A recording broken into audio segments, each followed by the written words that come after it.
नमस्कार। तो जो है आज हम लोग पढ़ेंगे इलेक्ट्रोस्टैटिक, 12th का फर्स्ट यूनिट इलेक्ट्रोस्टैटिक। तो सबसे पहले हम लोग देखेंगे इलेक्ट्रोस्टैटिक मतलब क्या होता है। इलेक्ट्रोस्टैटिक, इलेक्ट्रो मतलब इलेक्ट्रिक है ना, स्टैटिक मतलब रेस्ट है ना। तो इलेक्ट्रो मतलब इलेक्ट्रिक, इलेक्ट्रिक का मतलब क्या होता है, इलेक्ट्रिक चार्ज। ठीक है, तो हम लोग जो ये स्टडी करेंगे इलेक्ट्रोस्टैटिक में अभी हम लोग को 2 चैप्टर पढ़ना है। फर्स्ट चैप्टर है इलेक्ट्रिक चार्ज एंड फील्ड, है ना, इलेक्ट्रिक चार्ज एंड फील्ड। दूसरा है potential capacitance, potential and capacitance, electrostatic potential and capacitance. ठीक है, तो ये दोनों चैप्टर को हम लोग को इसमें पढ़ना है अभी इलेक्ट्रोस्टैटिक में। तो इलेक्ट्रिक चार्ज एंड फील्ड मतलब जो इलेक्ट्रोस्टैटिक क्या हो गया, इसके बाद हम लोग करंट इलेक्ट्रिसिटी पढ़ेंगे। तो ठीक है, इलेक्ट्रोडायनेमिक्स उसको हम लोग बोलते हैं, इलेक्ट्रोडायनेमिक्स और इलेक्ट्रोस्टैटिक। इलेक्ट्रोस्टैटिक मतलब होता है कि जब भी कभी कोई एक इलेक्ट्रिक चार्ज रेस्ट पर है, उसका जो स्टडी कर रहे हैं वो है हमारा इलेक्ट्रोस्टैटिक, है ना। जब वो इलेक्ट्रिक चार्ज कोई रेस्ट पर है, रेस्ट में है, तो रेस्ट में है मतलब कि स्थिर है, एक पॉइंट चार्ज है।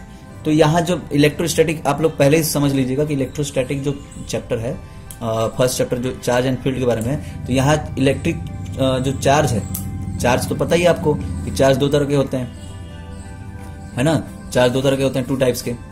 एक होता है पॉजिटिव चार्ज और एक होता है नेगेटिव चार्ज। तो पॉजिटिव और नेगेटिव चार्ज, ये 2 चार्ज होते हैं, जो कि हम लोग यहां जो बात करेंगे ये पॉइंट चार्ज का बात करेंगे, है ना। फर्स्ट चैप्टर में जो चार्ज एंड फील्ड के बारे में बात करेंगे तो उसमें पॉइंट चार्ज के बारे में बात करेंगे। एक पॉइंट चार्ज है और 2 चार्ज के बारे में बात करेंगे, जो मतलब कि क्या बोलते हैं कि डाइपोल, जिसको हम लोग बोलते हैं डाइपोल। 2 चार्जेस है ना, एक पॉजिटिव होगा और एक नेगेटिव होगा। फिर उसके बाद हम लोग एक बात करेंगे बहुत सारे चार्जेस के बारे में, है ना। ठीक है, तो ऐसे ऐसे हम लोग को पढ़ना है। पॉइंट चार्ज के बारे में पढ़ना है और क्या बोलते हैं कि वो फिर डाइपोल के बारे में पढ़ना है, मल्टीपल चार्ज के बारे में पढ़ना है। तो मतलब चार्ज, लेकिन वो स्टैटिक रहेगा, एक स्थिर रहेगा, एक पॉइंट पे वो स्थिर रहेगा। ठीक है, वो मूव नहीं करेगा, वो सिर्फ और सिर्फ स्थिर रहेगा। ठीक है, तो यही चीज है। अब आप जानते हैं कि इलेक्ट्रिक चार्ज क्या होता है। इलेक्ट्रिक चार्ज का मतलब, इलेक्ट्रिक चार्ज का मतलब क्या हुआ, अरे जैसे कोई भी चीज, एक सिल्क का रॉड है और उसको हम लोग एक क्या बोलते हैं कि वुलन क्लॉथ पे हम लोग घिसेंगे, सिल्क के ऊपर एक ग्लास, ये सिल्क है, ये सिल्क का कपड़ा है और ये ग्लास का रॉड है। ठीक है, तो ग्लास के रॉड को सिल्क के ऊपर जब घिसते हैं, आप लोग बचपन में पढ़े होंगे कि ग्लास के रॉड को जो है सिल्क के ऊपर जब हम लोग घिसते हैं तो इस यहाँ पर दोनों एक दूसरे को अट्रैक्ट करने लग जाता है ना। ऐसा बहुत सारे एग्जांपल आप लोग देखे होंगे, कंघी करते हैं, कंघी करते करते ऐसे फिर ऐसे कंघी किया, फिर ऐसे पेपर पर ऐसे जो है चिपक जाता है। क्यों चिपकता है, क्या कारण है, चार्ज आ जाता है। क्यों चार्ज आता है, चार्ज आता है, चार्ज क्यों आता है, ड्यू टू लॉस और गेन ऑफ इलेक्ट्रॉन। ठीक है, लॉस या फिर गेन ऑफ इलेक्ट्रॉन, इलेक्ट्रॉन के लॉस या फिर इलेक्ट्रॉन के गेन से। ठीक है, पता है, आप लोग बचपन में पढ़े हैं इसके एटम के बारे में, है ना।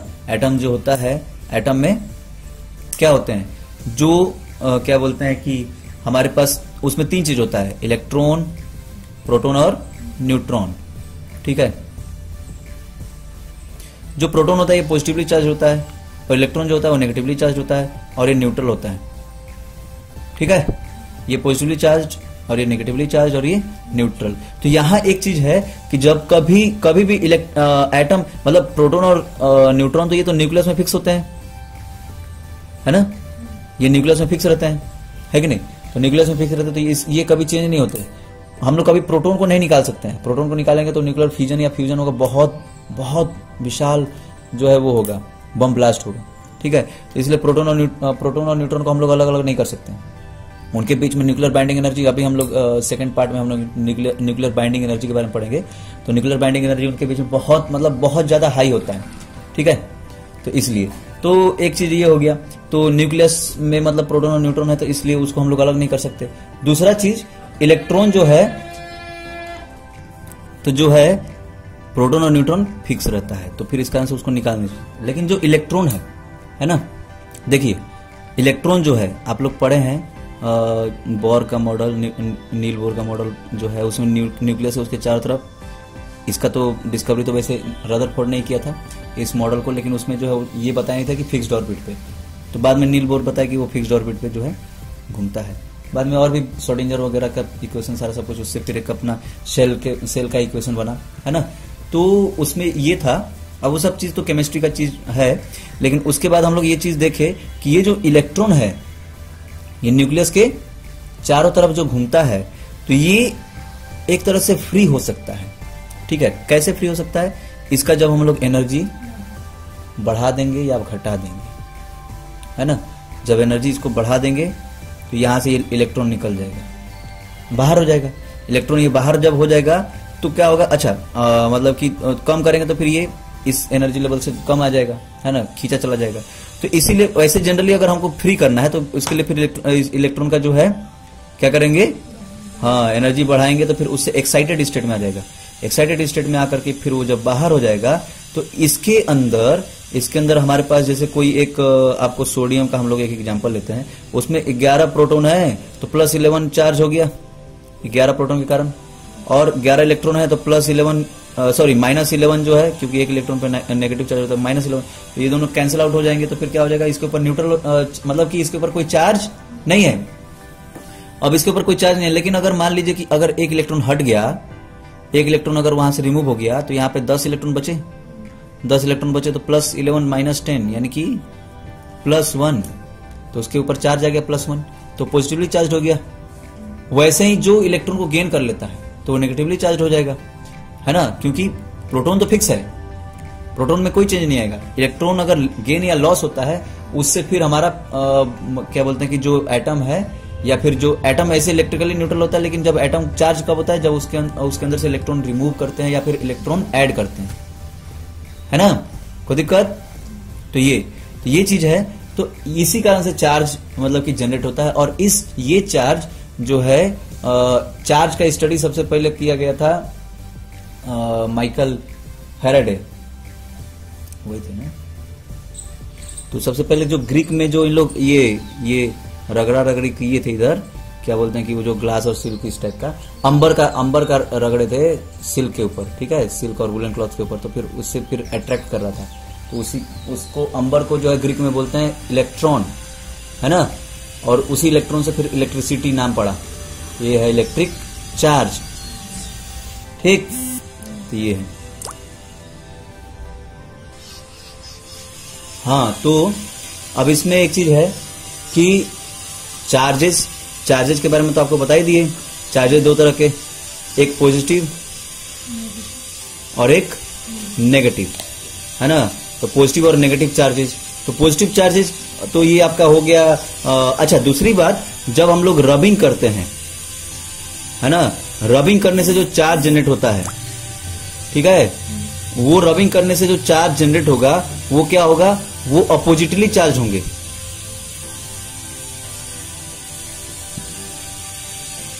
अपोजिटली चार्ज रहेंगे, है ना। अपोजिटली चार्ज कैसे रहेंगे, कहने का मतलब कि एक जैसे ये रॉड है ना, ठीक है ना। अब इसको हम लोग सिल्क के क्लॉथ के ऊपर अगर हम लोग रगड़ रहे हैं, तो इस ग्लास रॉड को सिल्क के ऊपर अगर रगड़ेंगे तो इसके अंदर अगर पॉजिटिव चार्ज आ गया तो इसके अंदर क्या होगा, नेगेटिव चार्ज, ठीक है, ऐसा होता है ना। तो जब हम लोग उनको फिर मतलब रब करने के बाद फिर ऐसे दूर करते हैं, तो वो एक दूसरे को अट्रैक्ट करते हैं, और जब दोनों एक दूसरे को मतलब कि अट्रैक्ट कर लेगा, जब ऐसे टच कर लेगा एक दूसरे को, तो क्या होगा, दोनों का चार्ज खत्म हो जाएगा, है ना, न्यूट्रलाइज हो जाएगा, है ना, ये होता है। तो ये है। अब चार्ज का प्रॉपर्टीज तो आप लोग जानते ही हैं, लाइक चार्जेस, है ना, रिपेल इच अदर, और unlike charges attract each other,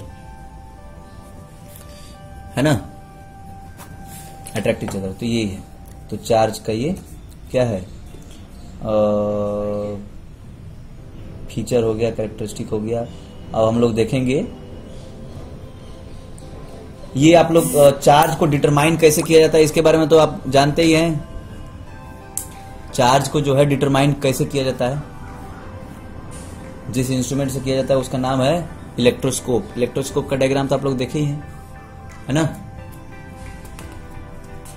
ये है इलेक्ट्रोस्कोप का डायग्राम, समझा देते हैं इसी में। जैसे ये है हमारा, ये एक वो है बॉक्स है और वैक्यूम इसमें है, कुछ भी नहीं है इसमें, ठीक है, इस बॉक्स में वैक्यूम है और यहां पर एक हमारे पास एक मेटल का रॉड है, इधर देखिए, ये मेटल का रॉड है, ये मेटल का रॉड है, ये मेटलिक नॉब है ना, उसको हम लोग मेटलिक प्लेट भी यूज कर सकते हैं वहां पे, है ना, अटैच करके। और फिर यहां पर ये गोल्ड के लीव्स हैं, ठीक, उसी में अटैच्ड हैं गोल्ड के लीव्स, ऐसे पत्ते टाइप के, है ना। और ये रबर का कॉक है जिससे कि थ्रू मतलब कि क्या बोलते हैं कि एयर वेयर कुछ एंटर नहीं कर सके, है ना, पूरा टाइट सील्ड पैक करके रखा गया है। और जैसे हम लोग इसके ऊपर जो है, इस रॉड के ऊपर देखिए, यहाँ पर एक छोटा सा डायग्राम बनाया गया है, इस रॉड के ऊपर जो नॉब लगा हुआ है उसके ऊपर हम लोग एक पॉजिटिवली मतलब कि कोई भी एक चार्ज बॉडी रखे, उसके ऊपर चार्ज बॉडी रखने के कारण उसमें कंडक्शन हुआ। चार्ज का ट्रांसफर 3 तरीके से होता है, इंडक्शन, कंडक्शन और किससे, एक होता है इंडक्शन से और एक होता है कंडक्शन से। हाँ, 2 तरीके से चार्ज का ट्रांसफर होता है, इंडक्शन से और कंडक्शन से। और एक रबिंग वाला तो मतलब वो तो उससे होता ही है, रबिंग से। तो ये तीसरा हो गया रबिंग। तो ये कंडक्शन के मतलब इसको टच किए तो कंडक्शन के कारण ये क्या हुआ, ये पॉजिटिव चार्ज इसमें भी आ गया। कंडक्शन से क्या होता है, पॉजिटिवली मतलब कि same to same charge transfer होता है। हम लोग अभी चार्ज का ट्रांसफर कैसे होता है उसके बारे में अभी पढ़ेंगे, आगे शायद होगा। हाँ, ये है चार्जिंग बाय इंडक्शन, ये सब है ना, इसके बारे में हम पढ़ाएंगे अभी। तो कंडक्शन और इंडक्शन के बारे में, तो कंडक्शन में क्या होता है कि सेम टू सेम चार्ज मतलब कि कंडक्ट करता है ना, ठीक है। जैसे इसमें पॉजिटिव चार्ज रहेगा तो इसमें क्या कंडक्ट करेगा, इसमें भी पॉजिटिव चार्ज को ही कंडक्ट करेगा। कंडक्ट कर दिया पॉजिटिव चार्ज को, मॉब इसका जो मेटलिक नॉब है वो पॉजिटिवली चार्ज हो गया। अब वही चार्ज जो है ये मेटलिक रॉड में आ जाएगा, मेटलिक रॉड में आ गया, वही चार्ज मेटलिक रॉड में आ गया। तो फिर वही चार्ज जो है ये मेटलिक लीव्स यानी कि किस चीज के हैं, ये गोल्ड के हैं, तो इनके अंदर भी आ गया वही चार्ज।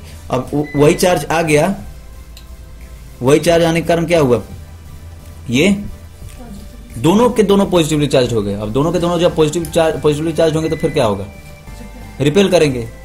ऐसे समझ में आ गया कि भाई इसके अंदर कोई चार्ज था, है ना, ठीक है। तो ऐसे फिर डिटेक्ट करते हैं, है ना, रिपेल कर रहा है, इसका मतलब कि उसके अंदर वो एक चार्ज बॉडी है ना। तो ऐसा ये इसको हम लोग इलेक्ट्रोस्कोप बोलते हैं, है ना, गोल्ड लीव इलेक्ट्रोस्कोप। तो यही है।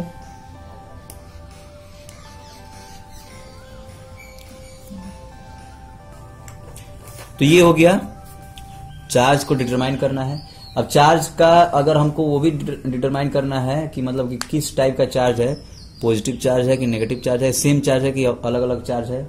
तो अगर पहले से वो पॉजिटिवली चार्ज है, उसके ऊपर अगर हम लोग मतलब कि क्या ऐसा रख देंगे, क्या बोलते हैं कि मतलब कि कोई एक नेगेटिवली चार्ज पार्टिकल रख देंगे, नेगेटिवली चार्ज रॉड रख देंगे, तो नॉब से फिर ट्रांसफर होकर के नीचे जाएगा, तो क्या हो जाएंगे, फिर पास हो जाएंगे, ठीक है।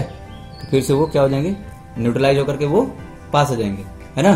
तो ऐसा होता है, जब न्यूट्रल रहते तो पास रहते हैं, और जैसे मतलब कि वो चार्ज आ जाता है तो फिर वो दूर दूर हो जाते हैं,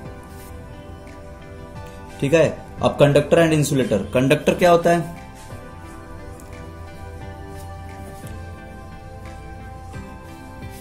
अरे कंडक्टर क्या होता है, जो कंडक्ट करे, चार्ज को कंडक्ट करे, जिसके अंदर चार्ज कंडक्शन हो सकता है, ट्रांसफर हो सकता है। कंडक्शन कैसे होता है, देखिए अब हम आपको एक चीज बताते हैं। जैसे ये एक बॉडी है, तो इसमें कंडक्शन कैसे होता है, इसका जो फ्री इलेक्ट्रॉन है वो कंडक्ट करता है। अभी हम लोग ये सेमीकंडक्टर पढ़े, उसमें यही चीज था कि कंडक्टर क्या होता है, इंसुलेटर क्या होता है, सेमीकंडक्टर क्या होता है ना। तो कंडक्टर क्या होता है इसमें एक जो वैलेंस बैंड है, वैलेंस बैंड मतलब समझते हैं ना, वैलेंस शेल, वैलेंस शेल तो पता है ना, वैलेंस शेल, उसको हम लोग वैलेंस बैंड बोलते हैं। ठीक है, तो वैलेंस बैंड मतलब कि जैसे हम लोग का ये एक एटम है, एटम का जो आउटर मोस्ट, सबसे आउटर मोस्ट ऑर्बिट है उसको वैलेंस शेल बोलते हैं, और वो जो वैलेंस शेल है उसी को हम लोग क्या बोलेंगे, वैलेंस बैंड, इलेक्ट्रिसिटी के टर्म में, है ना, तो उसको बोलेंगे वैलेंस बैंड। वो जो वैलेंस बैंड है उसमें क्या होगा, वैलेंस बैंड में वैलेंस इलेक्ट्रॉन्स पाए जाएंगे, है ना, उसमें क्या होंगे, वैलेंस इलेक्ट्रॉन्स। ठीक है, वैलेंस इलेक्ट्रॉन्स पाए जाएंगे। ठीक है ना, तो वैलेंस बैंड में वो वैलेंस इलेक्ट्रॉन्स पाए जाएंगे। अब हमारे पास एक होता है कंडक्शन बैंड। अभी आपको हम बताए कि जो मतलब इलेक्ट्रॉन्स होते हैं जब तक अपने जगह पे, मतलब कि जब तक उसमें कुछ एनर्जी नहीं दिया जाता तब तक वो अपने शेल में रहते हैं, और जैसे हम लोग उसमें कुछ एनर्जी दे देते हैं एक्स्ट्रा, तो क्या करते हैं, अपना शेल को लीव करके अपना एक हायर एनर्जी लेवल में पहुंच जाते हैं। अगर उनमें कुछ एनर्जी हम लोग दे दिए तो क्या हो गया, वो हायर मतलब एक्साइटेड स्टेट में पहुंच गए, और एक्साइटेड स्टेट में पहुंच करके वो फ्री हो गए, है ना, मतलब फ्री हो गए। जैसे हम लोग अभी आप लोग को एक बताते हैं, जैसे ये आपका ये हमारा एक वैलेंस बैंड है, ठीक है, ठीक, उसमें कुछ एनर्जी ट्रांसफर की, एनर्जी ट्रांसफर करने के कारण मतलब ये है, एनर्जी ट्रांसफर करने के कारण 3 इलेक्ट्रॉन वोल्ट या फिर 1.5 इलेक्ट्रॉन वोल्ट एनर्जी ट्रांसफर करने के कारण जो है वो यहाँ पर फ्री हो गए। फ्री होकर के उनके बीच में जो गैप है, इसको हम लोग बोलते हैं फॉरबिडन एनर्जी गैप, हम लोग सेमीकंडक्टर में पढ़ेंगे फॉरबिडन एनर्जी गैप। तो जो कंडक्टर होते हैं उन कंडक्टर का फॉरबिडन एनर्जी गैप 0 होता है, नहीं रहता है।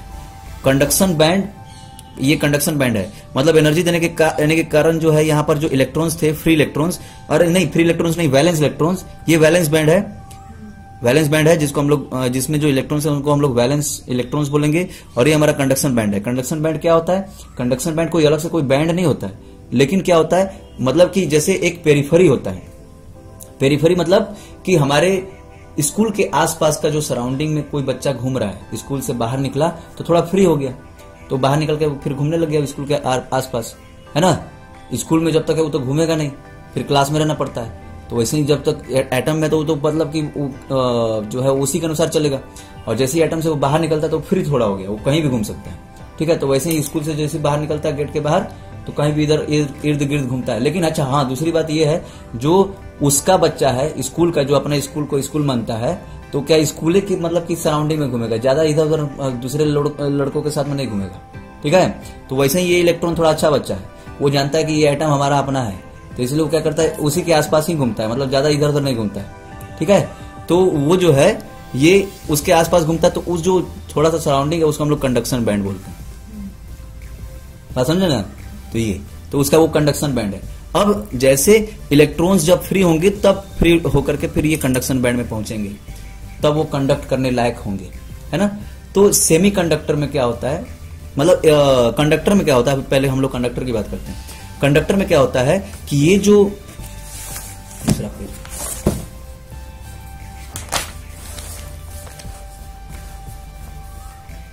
इसका वीडियो भी भेज दूंगा, अगर नहीं समझ में आएगा तो दोबारा भी आप देख सकते हैं, है ना। ठीक है, समझ में आ रहा है कि सब जो बतिया बोल रहे हैं सब कट जाएगा। तो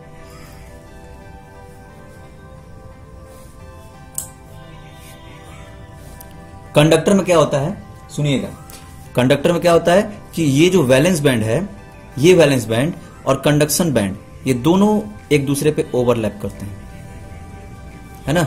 ये हमारा कंडक्शन बैंड है, यहां से यहां तक, और यहां से यहां तक वैलेंस बैंड है। मतलब वैलेंस बैंड और कंडक्शन बैंड दोनों एक दूसरे पे ओवरलैप करते हैं, ओवरलैप करते हैं क्योंकि थोड़ा ज्यादा अच्छा बच्चा है कंडक्टर के जो इलेक्ट्रॉन्स हैं वो थोड़ा ज्यादा अच्छे बच्चे हैं। ठीक है, वो मतलब वैलेंस बैंड के पास ही रहते हैं, दूर नहीं जाते। तो वैलेंस बैंड के पास रहने का मतलब है कि ये, अब आपको हम थोड़ा सा इसको टेक्निकली देखें तो वैलेंस बैंड में क्या है, जो इलेक्ट्रॉन्स वैलेंस बैंड में बहुत आसानी से उसमें फ्री हो जाते हैं, इसमें ऐसा किसमें होता है, सोडियम में, मैग्नीशियम में, एल्यूमिनियम में। ठीक है, ठीक, ऐसा इन सबों में होता है। इन सबों में क्यों होता है? क्योंकि इनके जो मतलब कि आउटर मोस्ट ऑर्बिट के जो इलेक्ट्रॉन्स हैं वो बहुत मतलब आसानी से रिमूव हो जाते हैं। ठीक है, और भी बहुत सारे हैं। अच्छा, इससे भी ज्यादा मतलब गोल्ड है, ठीक है, एयू गोल्ड है, सिल्वर है, कॉपर है, इन सब में और भी जल्दी फ्री हो जाते हैं, क्योंकि इनके जो आपको थोड़ा सा केमिस्ट्री के उससे नजरिए से भी देखना चाहिए कि जैसे आपको ये न्यूक्लियस है तो इनका जो क्या बोलते हैं कि आउटर मोस्ट सेल है वो और भी दूर है ना, दूर है ना, क्योंकि भाई इसका एटॉमिक नंबर बहुत ज्यादा है, एटॉमिक नंबर बहुत ज्यादा है, तो इस कारण से फिर बहुत दूर पर मतलब इसका आउटर मोस्ट ऑर्बिट होगा ना न्यूक्लियस से, और इनका न्यूक्लियस तो पास में ही है, और सेकंड वाले पर ही मतलब आउटर मोस्ट ऑर्बिट, थर्ड वाले पर ही आउटर मोस्ट ऑर्बिट हो जा रहा है, तो वो थोड़ा ज्यादा मतलब अट्रैक्टेड होगा। अब इन सब के आउटर मोस्ट ऑर्बिट बहुत दूर होते हैं, तो इसलिए क्या होता है कि इसका जो इलेक्ट्रॉन्स हैं वो बहुत आसानी से मतलब उसमें से रिमूव हो जाते हैं, बहुत ही आसानी से रिमूव हो जाते हैं, तो बहुत आसानी से मतलब कि वो कर सकता है ना, ठीक है, बहुत आसानी से वो क्या हो जाता है मतलब कि कंडक्शन बैंड में वो इलेक्ट्रॉन्स आ सकते हैं वैलेंस बैंड से, है ना, ठीक है, समझ में आ रहा है बात। तो ये वैलेंस बैंड से कंडक्शन बैंड में बहुत आसानी से आ जाता है, तो इसलिए इसका मतलब कि कंडक्शन बैंड और वैलेंस बैंड दोनों एक दूसरे से ओवरलैप ही करता है, मतलब उसमें एनर्जी नहीं लगाना पड़ता। एनर्जी लगाने का मतलब ये हम लोग पढ़ रहे थे जो इधर पे यहां जो था, ये फॉरबिडन एनर्जी गैप जो है, ये फॉरबिडन एनर्जी गैप, ये फॉरबिडन एनर्जी गैप का मतलब क्या है कि इस वैलेंस बैंड के इलेक्ट्रॉन्स को कुछ एनर्जी दे करके एक्साइट करना पड़ेगा, तब जाकर के वो कंडक्शन बैंड में पहुंचेगा, नहीं तो ऐसे नहीं पहुंचेगा, है ना। अब इसमें क्या है, इसमें एनर्जी देने का कोई जरूरत नहीं है, क्योंकि वहां तो कंडक्शन बैंड और वैलेंस बैंड दोनों तो मतलब एक ही पर है ना, ठीक है, उल्टा पुल्टा पलटना पड़ रहा है ना, क्या इधर फोकस नहीं आता है, दिखता नहीं, यहाँ रहता तो दिखता, इसलिए इसे पलट। तो ये आप कंडक्शन बैंड और वैलेंस बैंड जो है एक दूसरे के ऊपर ओवरलैप क्यों करते हैं? ओवरलैप करने का मतलब है कि उसमें एनर्जी लगाने का जरूरत ही नहीं है ना, वो आसानी से कंडक्ट करते रहेगा, उसका वैलेंस बैंड में जो इलेक्ट्रॉन्स है वही कंडक्ट करते रहेंगे। तो कंडक्टर ऐसे होते हैं। इंसुलेटर कैसे होता है? इंसुलेटर में एनर्जी, फॉरबिडन एनर्जी का बहुत ज्यादा होता है। यहाँ पर वैलेंस बैंड है तो उसका फॉरबिडन एनर्जी गैप इतना ज्यादा होता है कि मतलब कि जैसे 3 इलेक्ट्रॉन वोल्ट या फिर उससे भी ज्यादा देना पड़, मतलब कि उससे कई ज्यादा देना पड़ता है, तब जाकर के वो इलेक्ट्रॉन्स यहाँ से मतलब कि फिर यहाँ पहुंचेंगे। बहुत रेयर केस में बहुत ही मतलब कि ज्यादा एनर्जी लगेगा और कम बहुत एकाध पहुंचेंगे तो पहुंचेंगे, नहीं तो सभी नहीं पहुंचेंगे, है ना। तो ऐसा होता है। अच्छा, दूसरी बात, जैसे हम लोग अभी सेमीकंडक्टर की बात कर रहे थे, तो जो सेमीकंडक्टर होते हैं तो उनमें फॉरबिडन एनर्जी गैप, जो ये जो गैप होता है इसको हम लोग ईजी बोलते हैं। ये मतलब 3 इलेक्ट्रॉन वोल्ट से कम होता है ना, 3 इलेक्ट्रॉन वोल्ट से कम रहेगा, लेकिन 1.5 इलेक्ट्रॉन वोल्ट से ज्यादा रहेगा। नमस्कार। इंडक्शन मतलब क्या होता है? आज हम लोग पढ़ेंगे चार्जिंग बाय इंडक्शन। यहां से शुरुआत करते हैं। तो इंडक्शन का मतलब क्या होता है? जैसे एक अनचार्ज्ड बॉडी है, ठीक है, और एक दूसरा बॉडी है बी, आपके बुक में जो डायग्राम दिया है, ठीक है, ये ए है और ये बॉडी है बी, ठीक, दोनों आपस में मतलब ऐसे पास में कनेक्टेड हैं, पास में ऐसे कनेक्टेड हैं। तो सबसे पहले ये अनचार्ज्ड बॉडी हैं और हम लोग क्या किए, एक चार्ज्ड बॉडी को इनके पास लाए, इसके पास चार्ज्ड बॉडी को लेकर आए। डायग्राम ये रहा, ये डायग्राम। अब जैसे इसमें क्लियर दिख तो नहीं रहा है, चलिए यहां हम लोग बनाते हैं। अब एक चार्ज्ड बॉडी को हम लोग इसके पास लाए। फर्स्ट स्टेप में ये अनचार्ज्ड बॉडी था, तो चार्ज्ड बॉडी को हम लोग इसके पास लाते हैं। उसमें स्टेप बाय स्टेप डायग्राम बनाया गया, लेकिन हम अब एक ही में आपको हम बना देते हैं। कोई एक चार्ज बॉडी है, इसमें पॉजिटिव चार्ज है, ठीक, ये इसमें पॉजिटिव चार्ज है। तो क्या हुआ, जैसे इसमें पॉजिटिव चार्ज है तो फिर ये जब इसके पास आएगा, जैसे जैसे पास आता जाएगा, तो ये इसके जितने भी इस मेटल के फ्री इलेक्ट्रॉन्स होंगे वो सब क्या होंगे, इधर जिधर ये आ रहा है उस साइड में ये अलाइन हो जाएंगे ना, ठीक, क्योंकि यहां पॉजिटिव पार्टिकल्स जो हैं वो सब हट जाएंगे और यहाँ इलेक्ट्रॉन्स इसकी तरफ आ जाएंगे। क्यों आएंगे? क्योंकि ये पॉजिटिव है और ये क्या है? नेगेटिव। तो जब जहां पॉजिटिव रहता है तो उसके पास नेगेटिव। हम आपको एक एग्जांपल दिखाते हैं। ये देखिए, ये जो है ना, इसके अंदर मैग्नेट है, ठीक, मैग्नेट होता है इसके अंदर। ये देखिए, अगर इसको थोड़ा सा फ्री छोड़ेंगे,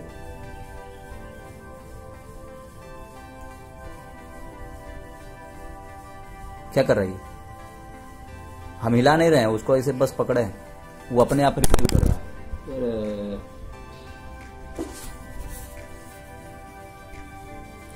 तो ये जो रिपल्सन है क्यों है? क्योंकि दोनों क्या है? सेम चार्जेज हैं, मतलब सेम वो है, ठीक है, same poles repel each other. और इसी तरह अगर इधर से लगा देंगे तो ये इसमें अटैच हो जाएगा, ठीक है। ये फिसल रहा है क्योंकि ये वो है ना स्लिपरी टाइप है, तो इसलिए तो इसमें जो है सेम पोल्स जो है रिपेल करते हैं एक दूसरे को।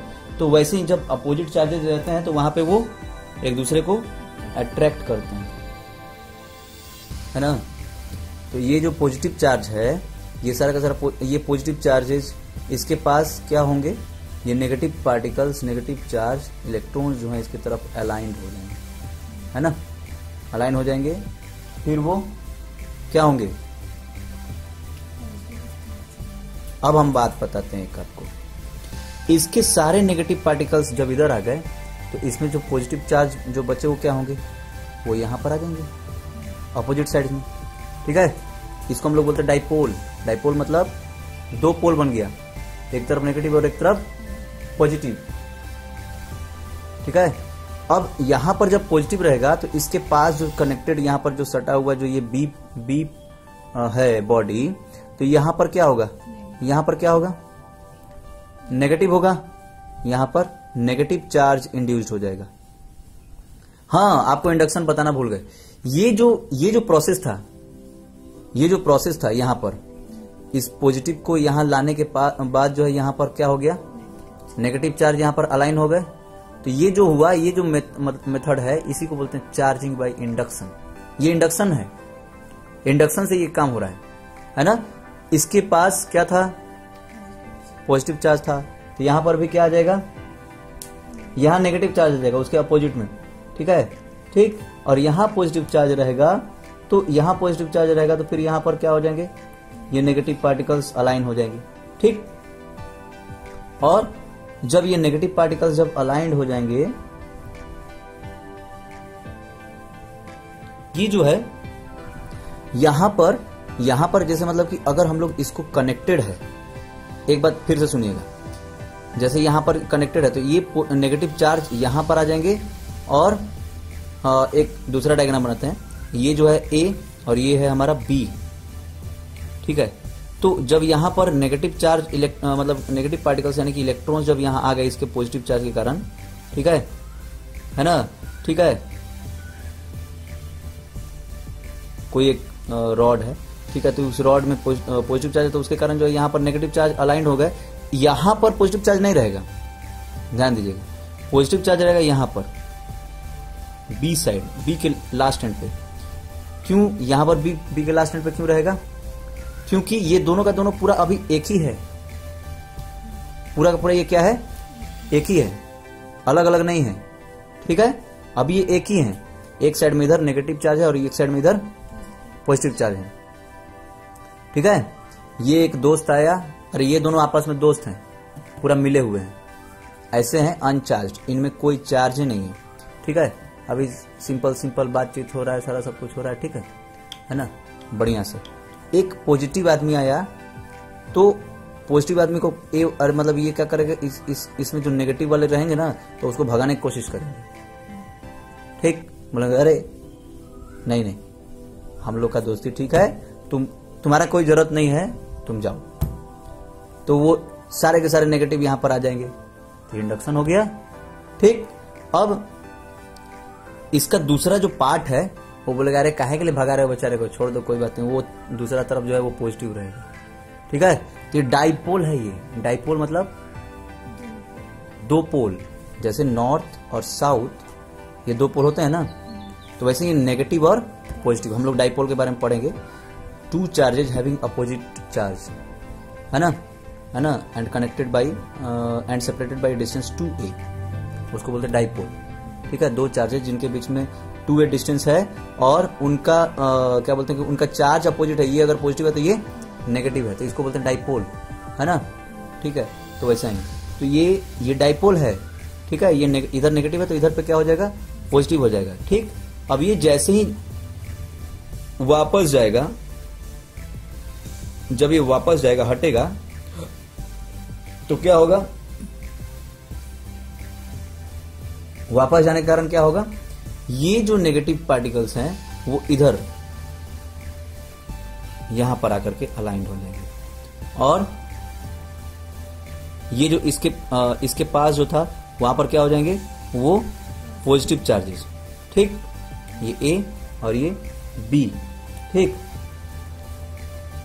मतलब यहां पर जो है अभी थोड़ा सा डिस्टेंस, हम लोग थोड़ा सा डिस्टेंस से इनको दूर किए, हल्का सा हम लोग इसको क्या किए, हल्का सा दूर किए, बहुत मतलब माइनर डिस्टेंस से। तो ये सारे के सारे मतलब कि इसके अंदर नेगेटिव चार्ज था ना यहाँ पर, और इसके अंदर पॉजिटिव चार्ज था ना, तो क्या हो जाएंगे, ये ऐसा अलाइंड हो जाएंगे, है ना, थोड़ा सा दूर करने से ये ऐसा अलाइंड हो जाएंगे, मतलब ये नेगेटिव चार्ज इधर आ जाएगा और ये पॉजिटिव चार्ज इधर आ जाएगा, जैसे नॉर्थ साउथ पोल आपस में अट्रैक्ट करता है ना। नॉर्थ पोल के पास क्या आएगा, साउथ पोल आएगा ना, तो वैसे नेगेटिव चार्ज और ये पॉजिटिव चार्ज ऐसे मतलब ऐसे अलाइंड हो जाएंगे, एक दूसरे को ऐसे अलाइन कर लेंगे। अच्छा, जैसे ही हम लोग दूर ले जाएंगे, धीरे धीरे हम लोग दूर लेते जाएंगे, तो क्या होगा, धीरे धीरे ये सारा का सारा नेगेटिव चार्ज चारों तरफ पूरा अच्छे से फैल जाएगा, और ये पॉजिटिव चार्ज इसमें पूरा चारों तरफ फैल जाएगा। ठीक है, तो ऐसे ये जो प्रोसेस है इसको हम लोग बोलते हैं चार्जिंग बाई इंडक्शन। इंडक्शन का मतलब क्या होता है कि उसके कारण इसमें जो है इफेक्ट आया, charge same to same charge का ट्रांसफर नहीं हुआ। सुनिएगा ध्यान से, यहां चार्ज का ट्रांसफर नहीं हो रहा है। ठीक है, यहां चार्ज का ट्रांसफर नहीं हो रहा है, इसके अंदर जो चार्ज पार्टिकल्स हैं उनका सिर्फ अलाइनमेंट हो रहा है ना। इनके अंदर जो चार्ज पार्टिकल्स हैं उनका क्या हो रहा है, अलाइनमेंट। जैसे यहां पॉजिटिव चार्ज था तो इसके पास में नेगेटिव पार्टिकल्स यानी कि इलेक्ट्रॉन्स ये अलाइंड हो गए, यहां पर आकर के अपना बढ़िया बिस्तर बांध करके यहां आ गए। ठीक, क्योंकि वो बोला कि भाई हमारा कोई एक दूसरा मित्र आ रहा है। ठीक है, ठीक है, जैसे वो अब थोड़ा सा हल्का सा दूर जाता है, इन दोनों के बीच में जो है क्या होता है, मतलब कि अब अगर थोड़ा सा अगर हम लोग सेपरेट करते हैं हल्का सा डिस्टेंस, मान लीजिए यहाँ पर थोड़ा कुछ डिस्टेंस है, तो क्या होगा, ये नेगेटिव पार्टिकल्स इधर आकर के अलाइंड हो जाएंगे और ये पॉजिटिव पार्टिकल्स इधर आकर के अलाइंड हो जाएंगे, क्योंकि उन दोनों में क्या होना चाहिए, अट्रैक्शन, तभी ना होगा, वो अट्रैक्शनल फोर्स के कारण ये मतलब इसमें अलाइनमेंट हो रहा है। और जैसे हम लोग दूर करेंगे तो इस सारा का सारा नेगेटिव चार्ज जो है पूरा चारों तरफ फैल जाएगा, और ये भी पॉजिटिव चार्ज जो है चारों तरफ फैल जाएगा। तो ये नेगेटिवली चार्ज पार्टिकल बॉडी हो गया और ये पॉजिटिवली चार्ज बॉडी हो गया। तो ये इस तरीके से जो है नेगेटिव और पॉजिटिव चार्ज मतलब इसमें हम लोग उसमें क्या किए, इंड्यूस्ड किए, है ना। यहाँ पर क्या किए, इंड्यूस किए, है कि नहीं। आप लोग इंडक्शन के बारे में और भी इंड्यूस्ड करंट के बारे में पढ़े हैं, इंड्यूस्ड करंट 10th क्लास में पढ़ा है ना। इंड्यूस्ड करंट क्या होता है, मैग्नेटिज्म के कारण इलेक्ट्रिसिटी इंड्यूस्ड होता है ना। मैग्नेटिज्म जो है वहां पर बड़े बड़े मैग्नेट्स रहते हैं, उसमें मोशन करते हैं हम लोग, तो उससे फिर क्या होता है, हाँ, इलेक्ट्रिसिटी प्रोड्यूस होता है। इंडक्शन, इलेक्ट्रोमैग्नेटिक इंडक्शन याद आ रहा है। इलेक्ट्रोमैग्नेटिक इंडक्शन किसमें होता था, जनरेटर, वो तो उसी में तो होता है, जनरेटर में जो है इलेक्ट्रोमैग्नेटिक इंडक्शन होता है कि नहीं। तो वो भी क्या है, वो चार्ज इंड्यूस्ड हो रहा है, वहां पर करंट इंड्यूस्ड हो रहा है कि नहीं, यही चीज है। अब है basic properties of electric charge. सबसे पहला है एडिटिविटी। तो एडिटिविटी मतलब क्या, ऐड करना, Q1 प्लस Q2, हम लोग कुछ भी कर सकते हैं, ठीक है, ठीक है। अगर वो जैसे मतलब कि अगर Q1 जो है Q1 के ऊपर चार्ज है +1। अच्छा, ये एक चीज और सुनिएगा, हम आपको एक चीज बताते हैं कि जो चार्ज होता है उसका यूनिट क्या होता है, कूलम, शायद कल नहीं बताया, तो कूलम उसका यूनिट होता है ना। उस चार्ज का यूनिट क्या होता है, कूलम, ठीक है। अब 1 coulomb is equal to 1 coulomb में कितने इलेक्ट्रॉन्स होते हैं पता है? 1 कूलम चार्ज में नहीं पता? अब हम बताते हैं। 1 कूलम चार्ज में कितने इलेक्ट्रॉन्स होते हैं? आप लोगों को 10th क्लास में बताया गया है, याद करिए, भूल गए कोई बात नहीं। जैसे एक इलेक्ट्रॉन का चार्ज कितना है? 1.6 इंटू 10⁻⁹ कूलम है ना। तो यानी कि 1.6 इंटू 10⁻⁹ कूलम में 1 इलेक्ट्रॉन है, तो एक कूलम में कितना होगा? 1 अपॉन में 1.6 इंटू 10⁻⁹ कितना इलेक्ट्रॉन्स होंगे ना, कितने इलेक्ट्रॉन्स पाए जाएंगे, है ना। तो डिवाइड कर दीजिए, ये 10⁻⁹ ऊपर जाएगा तो 10⁻⁹ हो जाएगा, अपॉन में 1.6 पॉइंट हटाएंगे तो ऊपर में एक और जीरो बढ़ जाएगा 20। ठीक है, अब इसमें से 100 ले लेते हैं, 10 तो 16 से छोटा है, 100 इंटू 10⁻⁸ हो जाएगा, लिख सकते हैं ना 20 को। अरे 100 अलग कर दिया, 2 को जीरो अलग कर दिया, बचा कितना? 10⁻18 बचा, अपॉन में 16 से डिवाइड करिए, कितना हो जाएगा? 16 6 जा 96, क्या बचा? 4040, 16 2 जा पॉइंट लगा देंगे, 16 2 जा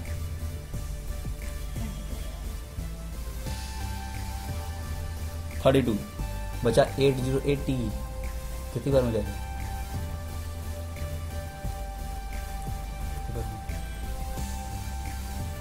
5 टाइम्स, तो ये 6.25 इंटू 10⁻18 इतने इलेक्ट्रॉन्स हो जाएंगे। तो 1 कूलम में इतने इलेक्ट्रॉन्स पाए जाएंगे, तो इतना इलेक्ट्रॉन्स मिलेगा तब जाकर के 1 कूलम चार्ज होगा, समझिए, है ना। तो ये हो गया हमारा 1 कूलम चार्ज। तो हम लोग जनरली क्या करते हैं, एक जो इलेक्ट्रॉन होता है उसको, उसका जो चार्ज है, उसका जो चार्ज का जो वैल्यू है 1.6 इंटू 10⁻⁹ कूलम, इसको हम लोग 1 यूनिट ले लेते हैं, तो मतलब इसका जो चार्ज है उसको -1 ले लेंगे। ठीक, अब प्रोटॉन जो है, एक प्रोटॉन, उसके ऊपर यही चार्ज पॉजिटिव रहता है, तो इसको हम लोग +1 ले लेते हैं। अब अगर हमारे पास 5 प्रोटॉन है तो +5 चार्ज हो जाएगा, 5 इलेक्ट्रॉन है तो फिर -5 चार्ज हो जाएगा। बात समझ रहा है ना। तो इस तरीके से वो सब चार्ज हो गए। अब उसको हम लोग को फिर ऐड करना है तो ऐड कर सकते हैं, जैसे +4 -5, 5 इलेक्ट्रॉन है, 4 जो है वो प्रोटॉन्स हैं, तो ये +4 -5 ऐसे कर करके हम लोग ऐड कर सकते हैं। तो इसको बोलते हैं एडिटिविटी ऑफ चार्जेस। कुछ नहीं है, सिंपल प्लस माइनस तो आता होगा।